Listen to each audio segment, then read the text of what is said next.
Et voilà, chers amis, il faut dire que c'est le même montant qui a été alloué au sport en 2024 qui est revenu en 2025. Mais cette fois-ci, figurez-vous, les fédérations ou encore les clubs, tout le monde n'a pas reçu le même montant cette fois-ci, puisqu'il y a eu des critères spécifiques qui ont été fixés par le ministère des Sports dès le départ.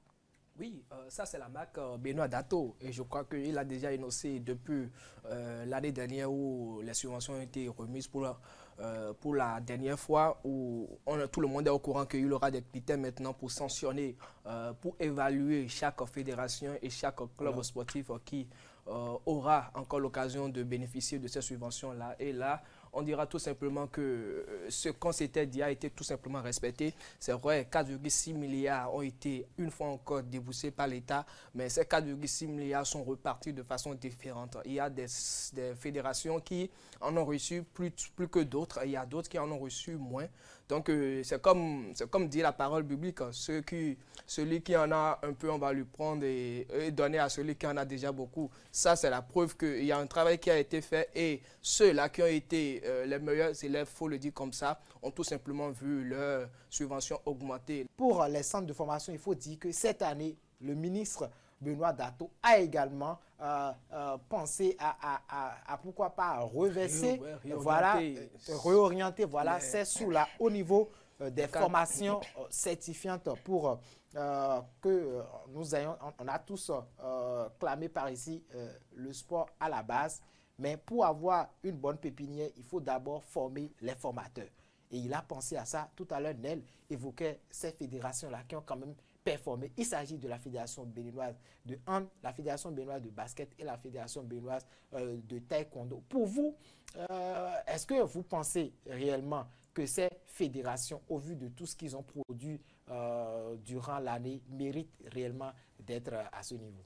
Oui, s'ils en sont là, c'est parce que le ministère et puis son staff, ils ont jugé bon tout ce qui s'est passé jusqu'ici. Ils ont évalué tout ça. Il n'y a pas eu du hasard. Le ministre Benoît Dato, il a très bien fait parce qu'il a un staff qui l'accompagne.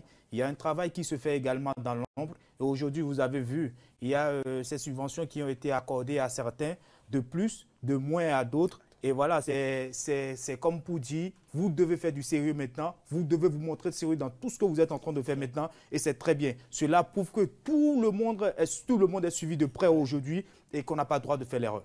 On n'a pas le droit de faire, en tout cas, à l'erreur, bien sûr. À l'erreur, on n'a plus le droit de faire des erreurs parce que désormais, le policier, il est là, et le policier, c'est Benoît Dato.